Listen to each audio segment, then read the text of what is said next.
Hey. What's wrong with this picture? Nice night for a walk, eh? Your clothes. Give them to me. Now. You won't be needing any clothes. I've been waiting for you.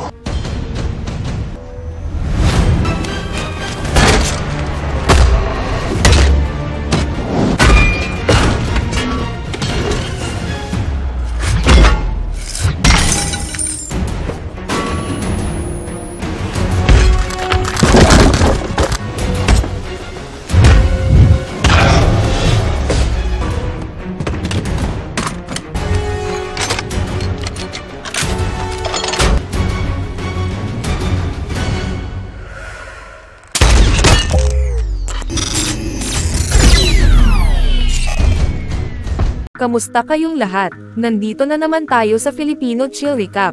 At ngayon, pag-uusapan natin ang action, sci-fi film na tinatawag na Terminator Genisys. At bago tayo magpatuloy ay isa-shoutout muna natin si Jared Farris, Pema Highblood, Alexandre, JM Cabrera, Cyclist ang Bicolano from Catburawan, Ligao City, Dwayne Kobe Dayoso from Green Valley, Erin Zabainal from Manila City, John Paul Redablodo, from Sibonga, Cebu, Joshua Maregman from Sultan Kudarat, Margie Buatistia from Dasma City, Cavite, Mark Lawrence from San Clemente, Tarlac, at Norman Shoson from Parañaque City.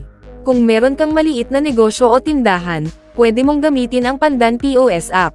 Magagamit ito kahit offline kahit walang internet. Pwede kang mag-check ng sales, orders, at inventory. Perfect ito para sa mga gustong mag-track at makita ng real-time ang progreso ng inyong negosyo. Kaya ano pang hinihintay mo? Ay install na ang Pandan POS app. Maghanda na kayo dahil sa mga spoilers na darating. Naalala ni Kyle Reese ang mga kwento ng kanyang mga magulang bago sila mamatay. Lagi nilang sinasabi sa kanya kung gaano kaganda ang mundo noon, bago siya ipinanganak, bago ang mga digmaan laban sa mga makina. Isang mundong puno ng lantian, kasayahan, at pag-asa para sa kinabukasan. Pero hindi niya naranasan ang lahat ng iyon dahil paglabas niya sa mundo, naglaho na ang lahat. Si Skynet, isang programang ginawa para mag-automate ng depensa gamit ang missiles, ay nilikha para protektahan ang sangkatauhan. Pero iba ang kinalabasan. Noong August 29, 1997, nagising si Skynet at itinuring na banta ang sangkatauhan. Mabilis itong umatake gamit ang mismong mga bombang ginawa ng tao. Dahil dito, 3 bilyong tao ang namatay sa nuclear attack. Tinawag ng mga nakaligtas ang araw na iyon bilang Judgment Day. Ang mga nakaligtas ay nabuhay na parang daga, laging nagtatago, gutom, o kaya'y nahuhuli para dalhin sa concentration camps ng mga makina at doon papatayin. Ipinakita ang isang batang nagtatago mula sa mga robot, si Kyle Reese, na siya ring magiging ama ni John Connor. Habang naghahanap siya ng masisilungan, ikinwento niyang ipinanganak siya matapos ang Judgment Day, sa mundong hawak na ng mga makina. Ang pinaka-nakakatakot daw noon ay ang mga cyborg infiltrators na nagpapanggap na tao, sila ang tinawag na Terminators. Nagkubli si Kyle sa isang saradong lagusan at doon ay may nakita siyang ikinabahala. Pero nakahinga siya ng maluwag nang makita niyang aso lang pala iyon at tinangka niya itong haplasan. Bigla siyang nabigla ng may armadong tao na papalapit. Bago pa siya atakihin, iniligtas siya ng isang lalaking lumabas mula sa imburnal at pinabagsak ang cyborg. Ang lalaking iyon ay si John Connor. Mula raw sa araw na iyon, nagbago na ang buhay ni Kyle. Lumipat ang kwento sa Los Angeles, taong 2029. Inilarawan ni Kyle kung paano tinuruan sila ng pinuno ng resistance kung paano lumaban at wasakin ang mga cyborg, at palayain ang mga bihag. Ipinakita rin nito kung paano gawing scrap ang mga robot. Lahat ay nagtataka kung bakit napakarami nitong alam, kaya tinatawag nila itong prophet. Pero para kay Kyle, higit pa ito doon. Gabi iyon nang magsama-sama sila dahil pamumunuan ni John ang pagsalakay para tuluyang pabagsakin si Skynet. Habang papunta sila sa entablado kung saan magtatalumpati si John, sinabi ni Kyle na gusto niyang sumama sa grupong depensa sa Colorado. Pero tumanggi si John at sinabi niyang kailangan niya si Kyle sa tabi niya para sa pag-atake. Iginiit ni John na ngayong gabi babagsak ang mga makina, at mahalaga ang atake sa Los Angeles. Naguluhan si Kyle, hindi niya maintindihan kung bakit mas mahalaga ang atake sa kampo kaysa sa mismong core ni Skynet. Ipinaliwanag ni John na ang kampo ay isang panlilin lang. Sa ilalim nito nakatago ang isang hangar kung saan naroon ang pinakamalakas na sandata ni Skynet. Kapag nawala ito, mawawala rin ang kinabukasan ng mga makina. Sumang-ayon si Kyle at ipinakita ang kanyang katapatan. Tinawag siya ni John bilang kanang kamay niya. Pero si Kyle, alam niyang higit pa ang naibigay ni John, binigyan sila nito ng pag-asa at kinabukasan.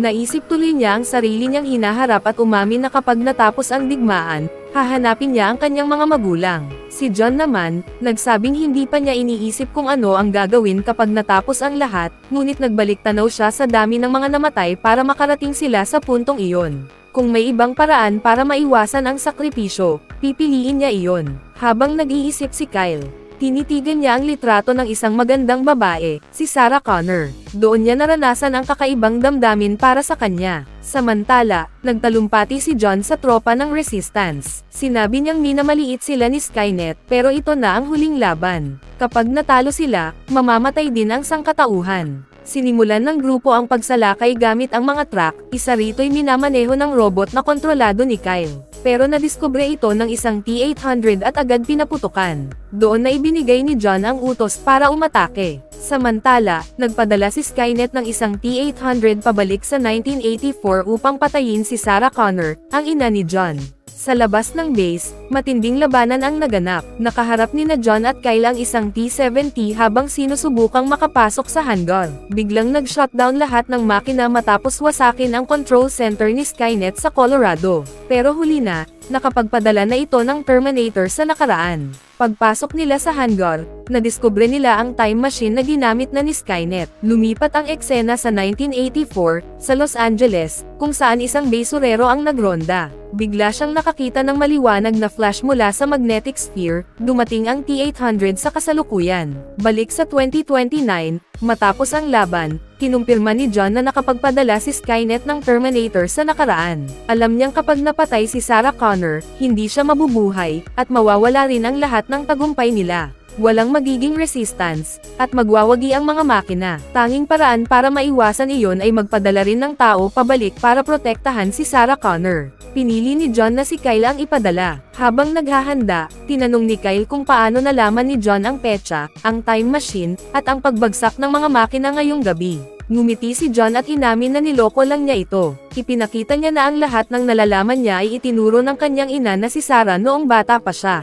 Ibinigay niya kay Kyle ang mahahalagang impormasyon tungkol kay Sarah, at pinaalalahanan siyang hindi alam ni Sarah na siya ang magpoprotekta dito. Sabi rin niya kay Kyle, iparating kay Sarah na hindi nakatakda ang hinaharap, at sila mismo ang lumilikha ng kanilang kapalaran. Kailangan niyang mabuhay para ipanganak si John. Pumasok si Kyle sa time machine, hindi niya alam na siya mismo ang magiging ama ni John. Tiniyak ni John na sa misyon niyang iyon, magtatapos ang digmaan. Habang lumulutang si Kyle sa magnetic field ng makina, nakita niyang inaatake si John ng isang infiltrator. Kasabay nito, nagsimulang pumasok sa isip niya ang mga bagong alaala, mga sandali ng kanyang pagkabata kasama si Sarah Connor, at isang babala. Ang programang tinatawag na Genesis ay si Skynet mismo, at ito ay mag-a-activate sa 2017. Kapag na-activate na ito, magsisimula ang Judgment Day. Pero may pag-asa pa raw na masira si Skynet habang nagsisimula pa lang itong mabuo. Dumating si Kyle sa Los Angeles noong 1984 sa pamamagitan ng Energy Sphere. Samantala, tatlong lalaki ang nag-uusap nang biglang lumapit ang isang T-800 at hiningi ang kanilang mga damit. Sa sandaling iyon, dumating ang Terminator na nagpoprotekta kay Sarah at binaril ang T-800, dahilan para magsimula ang matinding bakbakan.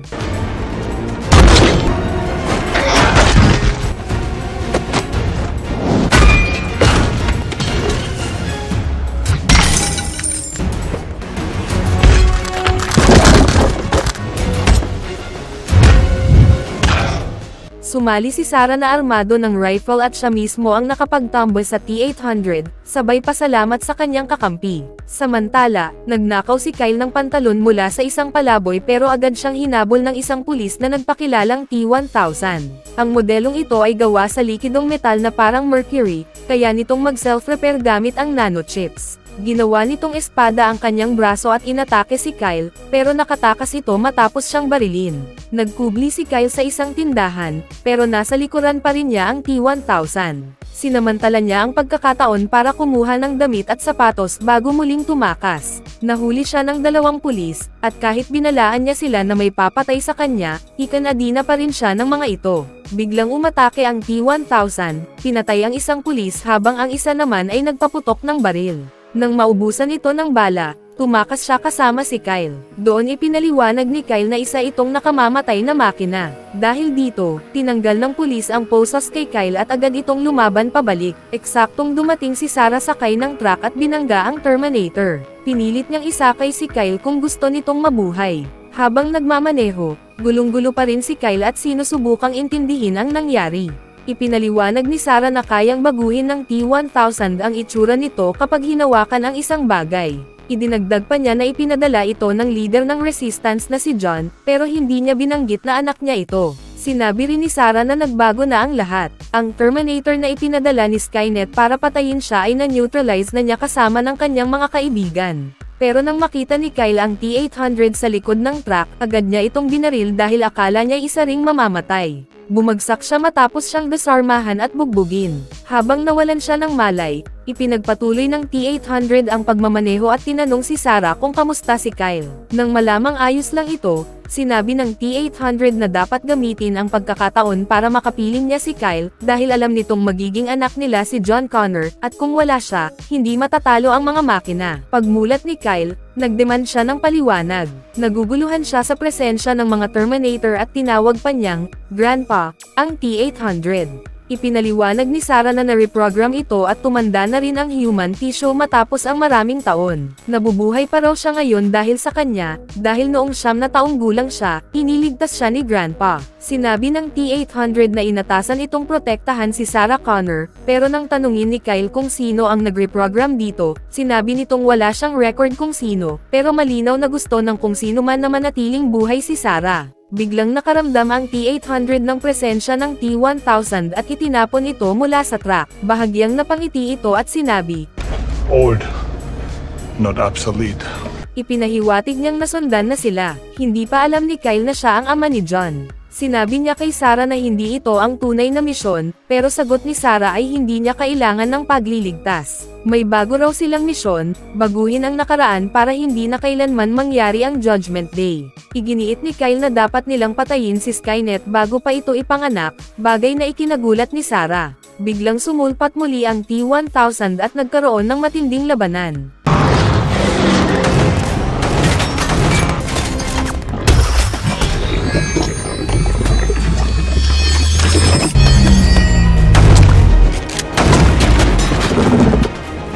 Sandaling napaatras ni Kyle ang kalaban kaya't nakatakas sila papunta sa isang abandonadong pabrika kung saan nadisarmahan ang cyborg.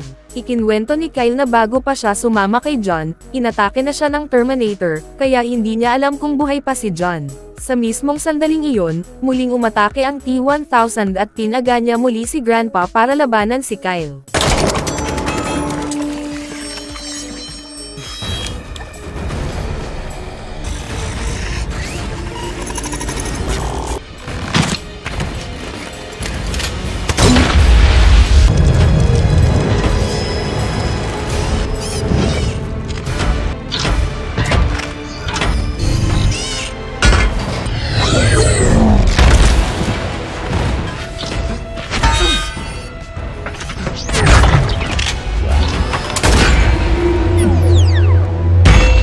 Samantala, nakaisip ng plano si Sarah, akitin ang T-1000 papunta sa isang bitag. Naganyong Kyle ang Terminator para lituhin siya. Nakita niya ang dalawang magkapareho, pero binaril niya ang impostor at pinatakbo ang tunay na Kyle. Pagkatapos, pinaputukan niya ang mga bar aisles ng asido na siyang tumunaw sa T-1000. Kahit halos matuno na ito, nagpilit pa rin ng atake, pero dumating si Grandpa at tinulungan si Sarah hanggang tuluyan na nilang nawasak ang T-1000. Ipinaliwanag ni Sarah na, matagal na silang naghahanda para sa araw na iyon. Wala dapat silang iiwanang bakas ng hinaharap. Nagulat si Kyle at tinanong kung saan sila pupunta. Ipinaliwanag ng T-800 na nasa harap sila ng isang time displacement device, pero wala pa silang teknolohiya para kontrolin ang time circuits. Sinabi ni Kyle na kailangan nila ang CPU mula sa hinaharap para mapaganya ito. Dagdag pa ni Sarah, isa lang ang pagkakataon nila para tumalon sa oras. Sa pagtalon na iyon, kailangan nilang sirain ang chip at malaking bahagi ng electrical system ng Los Angeles. Binalaan sila ni Grandpa na nakaset ang coordinates sa 1997, ang taon na pwede nilang pigilan ang pagkakalikha kay Skynet. Pero tutol si Kyle, dapat daw silang pumunta sa 2017. Batay sa mga bagong alaala niya, ipinaliwanag niyang ang Skynet ay ang Genesis program, at doon ito nakatakdang i-activate. Nagsimulang maunawaan ni Grandpa ang nangyayari, at sinabi niyang parang sabay na naaalala ni Kyle ang kanyang nakaraan at ang hinaharap ni Sarah at ng Terminator. Hindi kumbinsido si Sarah at nanindigang sundan ang orihinal na plano papunta sa 1997. Agad na kinuha ni Kyle ang chip para pigilan siya. Tinakat siya ni Sarah, pero pinayapa siya ni Kyle nang hawakan ang kanyang kamay at sabihin, Straight line. You just go and you don't look back. Nagulat si Sarah at tinanong kung saan niya narinig iyon. Sagot ni Kyle, narinig niya iyon sa nakaraan. Nagkasundo silang dalawa at nagsimulang maghanda para sa time jump. Dito, nag-alala si Sarah sa magiging kapalaran ng anak niyang si John, dahil bago pa bumalik si Kyle, inatake na ito ng isang Terminator. Pinaalalahanan siya ni Kyle na kapag nagtagumpay silang pigilan si Skynet, magbabago ang lahat at hindi mangyayari ang atakeng iyon. Bagamat hindi siya ang lalaking inaasahan ni Sarah, pinanggako ni Kyle na gagawin niya ang lahat para protektahan at alagaan siya. Sabay silang pumasok sa time machine habang naiwan si Grandpa, naghahanda sa loob ng 33 taon para sa kanilang pagdating.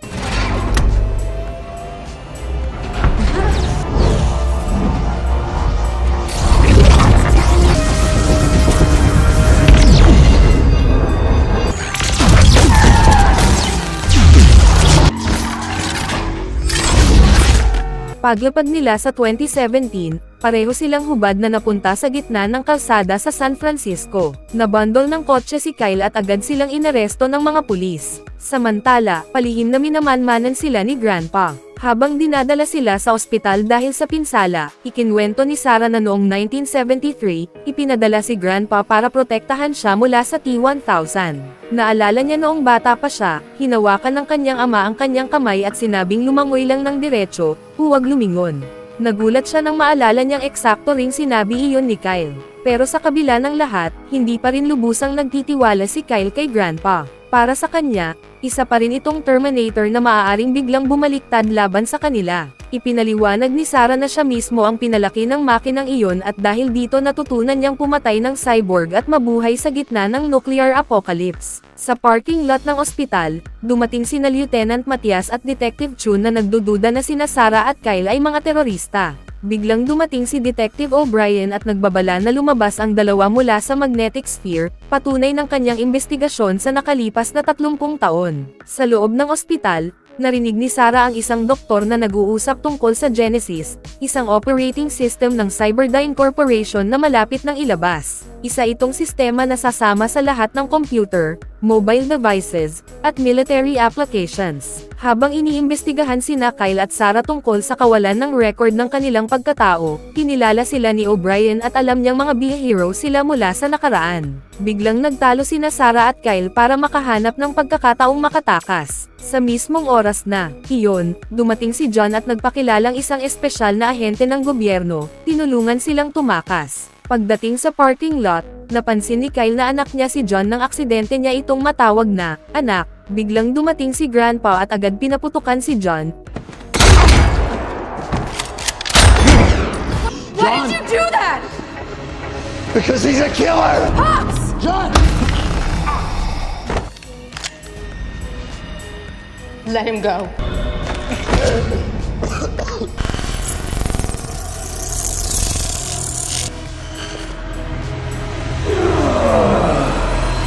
Ibinunyag na isa na itong biomachine na nahawa ni Skynet mula nang bumalik sa nakaraan si Kyle. Si John ay naging isang bagong uri ng makina, ang T-3000. Misyon nito ang patayin si Sarah at tiyaking manatiling ligtas ang Genesis, parehong sa panahong iyon at sa bagong timeline. Naisip nilang hindi na nila kakampi si John, kaya sumiklab ang matinding laban sa pagitan ni na Grandpa at T-3000 na naglagay sa lahat ng tao sa paligid sa panganib. Tumakbo si Sarah para tumulong at kapwa naipit si na Grandpa at T-3000 sa isang MRI machine. Pagka-disconnect, nailigtas ni Sarah si Grandpa habang si Kyle naman ay muling pinaandar ang makina. Dahil sa magnetic effect, pansamantalang na-neutralize ang T-3000. Nakatakas silang tatlo at inamin ni Kyle ang pagkadismaya niya, gusto niyang bawiin ang nangyari kay John. Ipinaliwanag ni Grandpa na bago matapos ang digmaan, gumagawa na si Skynet ng bagong uri ng infiltration unit, ang pagpapalit ng tao gamit ang machine-based material. Binabago nito ang human tissue sa mismong cellular level, na nagbibigay ng napakalaking kapangyarihang mapanira. Nalaman ni Sarah na sinusubukan ng Skynet gumawa ng makina na kayang mag-isip na parang tao. Pero ipinaliwanag ni Grandpa na lahat ng eksperimento ay pumalpak dahil nawawala sa katinoan ang mga test subjects at namamatay. Tinanong ni Sarah kung may kahinaan ang T-3000. Sagot ni Grandpa, ang buong katawan nito ay pinagbubuklod ng magnetic field. Kung mablock nila ang field na iyon, pwede nila itong hulihin. Pero dahil binago na ang katawan ni John sa level ng mismong cells, wala nang lunas sa pagkatao niya. Doon lang napagtanto ni Sarah na hindi na si John ang huling pag-asa ng sangkatauhan, naging bagong sandata na siya ng Skynet. Samantala, sa Cyberdyne Systems, nagpapasalamat si Miles Dyson at anak niyang si Danny kay John para sa lahat ng ideya na nag-angat sa robotics. Tinanong ni John si Danny kung gumagana na ba ang quantum field generator. Sabi ni Danny, oo, pero sa ngayon field lang ang nagagawa, hindi pa pwedeng gamitin sa time travel. Kapag perfected, magiging game changer ito. Ilang sandali pa, humarap si Dyson sa mga empleyado at ipinahayag ang pasasalamat niya sa kanilang trabaho sa Genesis application. Ipinahayag niya na oras na tumama ang zero, magbabago ang takbo ng teknolohiya. Lahat ng electronic devices ay magiging konektado sa isa't isa. Dahil dito, biglang tumaas ang halaga ng Cyberdyne. Dinala ni Grandpa sina Kyle at Sarah sa mga abandonadong warehouse para maghanda sa pagsalakay sa Cyberdyne bago tuluyang ma-activate ang Genesis. Pero nababahala sila kung paano nila haharapin si John kapag dumating ito. Binalaan sila ni Grandpa na walang epekto ang ordinaryong armas laban sa T-3000. Kinompronta ni Kyle si Sarah, galit na hindi niya sinabi na siya pala ang ama ni John. Sa mabigat na loob, inamin ni Sarah na namatay siya sa pakikipaglaban matapos siyang mabuntis kay John. Biglang dumating ang T-3000 at sinundan ang kanilang bakas. Pinaputukan siya ni Sarah pero tumangging umatras si John, sinasabing hindi matatapos ang gyera hanggat hindi hawak ng Skynet ang buong mundo. Gumamit siya ng grenade launcher at tumalon sila sa school bus para makatakas. May espesyal na bracelet na dinisenyo si Grandpa na kayang mag-block ng magnetic field ni John para hindi siya makabuo ulit. Habang tumatakas sila, sinalubong sila ng T-3000 sa Golden Gate Bridge at hinagis si Grandpa palabas ng bus. Nawalan ito ng bracelet at bumagsak sa isang police car na agad niyang kinuha para habulin ulit ang bus. Patuloy ang atake ni John, sinira ang preno at nagdulot ng kaguluhan. Nabitin ang bus sa cable ng tulay. Nagising si Kyle at nakita ang paparating na T-3000, pero dumating si Grandpa sa oras para iligtas sila. Gamit ang bracelet, nasaktan nila si John, at nakatakas silang tatlo. Bumagsak ang bus sa tubig na kasama si John. Sa huli, naaresto silang lahat at pinaghiwa-hiwalay para sa interogasyon. Sa silid, pinapanood si Kyle ng isang pamilya na dinala ni Detective O'Brien. Napansin ng batang lalaki na kamukha niya si Kyle sa ama nito. Si Grandpa naman ay iniimbestigahan ng ibang pulis. Bigla siyang kumilos at sinira ang posas, pero binaril siya ni Detective Chung na biglang inatake ang mga kasamahan, ipinakita niyang siya pala ay T-3000. Pinakawalan ni O'Brien si Sarah at tumakas sila. Nakita nila ang batang si Kyle at napagtanto ni Sarah na siya pala iyon noong bata pa. Kaya't tinulungan niya ang bata at sinabi ang parehong salita na minsan sinabi ng kanyang ama, manatili sa tuwid na landas at huwag lumingon. Ito ang dahilan kung bakit matanda na si Kyle at naaalala ang parehong salita. Bumalik si Grandpa at binigyan sila ng armas. Tumakas sila sakay ng helicopter pero hinabol sila ni John. Sa plano ni Kyle, tinaasan nila ang lipad ng chopper para makatalon si Grandpa at salubungin si John. Which way to Cyberdyne? Head to the Bay Bridge.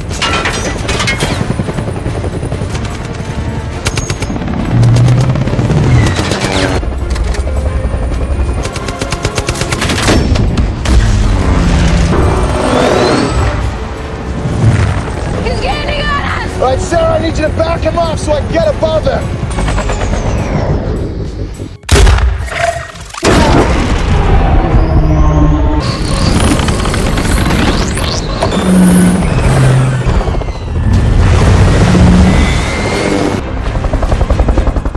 Sinabi niya kay Sarah, babalik ako. Bumagsak silang dalawa sa Cyberdyne facility. Sa loob, mabilis na pinatay ni John ang mga gwardya at pinabilis ang activation ng Genesis. Dumating ang tatlo, at kahit binaril nila, hindi nila ito napigilan. Pero sinaksak siya ni Grandpa gamit ang metal rod.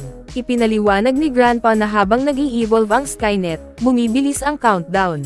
Nakita rin nila ang pagtatayo ng time machine na hindi pa kompleto. Naglagay sila ng mga bomba sa pasilidad, pero biglang dumating ang T-3000. Hinuli niya si Sarah at nahulog ang detonator. Nahihirapan si Grandpa na pindutin ito dahil baka masaktan si Sarah.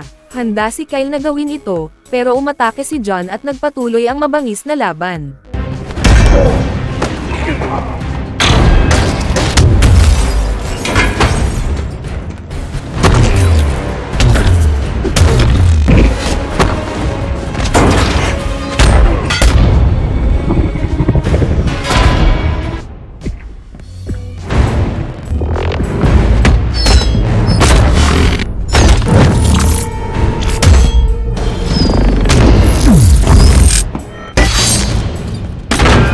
You are nothing but a relic from a deleted timeline. Nawasak ang detonator kaya nagplano sila ng bago. Sinubukan ni Sarah tulungan si Grandpa pero nalock ang pinto. Nananodya pa si Genesis, sinasabing hindi sila mananalo, pero gumamit sila ng bomba para makalusot. You are never strong enough to defeat me. Not alone. John. Stop. Now, Sarah! Sa huli, nagawa ni Grandpa gamitin ang bracelet laban kay John at ipinasok siya sa magnetic field ng time machine. Sinigaw ni Grandpa kay Kyle na paandarin ang generator. Ayaw pumayag ni Sarah dahil alam niyang mawawala si Grandpa, pero nagpakiusap siya kay Kyle na protektahan siya. Tumakbo silang dalawa sa bunker at sumabog ang mga bomba. Winasak ang buong Cyberdyne systems. Naitapon palabas si Grandpa sa isang container na may likidong metal na ginagamit sa paggawa ng T-1000. Pagkatapos, unti-unting naglaho ang lahat ng aplikasyon ng Genesis sa buong lungsod. Akala ni Sarah at Kyle tapos na ang lahat, pero laking gulat nila nang makita nilang buhay si Grandpa, at mas malakas pa. Dahil sa pagkakahulog niya sa likidong metal, nakakuha siya ng kakayahang mag-regenerate tulad ng T-1000. Ipinaliwanag niyang hindi nakaligtas si John, dahil hindi kinaya ng katawan niya ang pagsabog. Nagtungo silang tatlo sa lumang bahay ng kabataan ni Kyle. Doon, kinausap ng matandang Kyle ang kanyang batang sarili at iniwan ang mahalagang mensahe, Genesis is Skynet. Naramdaman ni Sarah ang kapayapaan, alam niyang malaya na siyang pumili ng sarili niyang landas. Nagdesisyon siyang manatili kay Kyle, at naglakbay silang tatlo, umaasang tapos na ang lahat. Pero matapos ang credits, ipinakita ang isang underground chamber, ang core ng Genesis ay nakaligtas sa pagsabog, at unti-unting nagigising muli. Mag-subscribe na kung hindi ka pa nakasubscribe, pindutin na rin ang notification bell at like button para sa marami pang movie recap katulad nito, at mag-iwan ng comment down below. And as always, thank you for watching.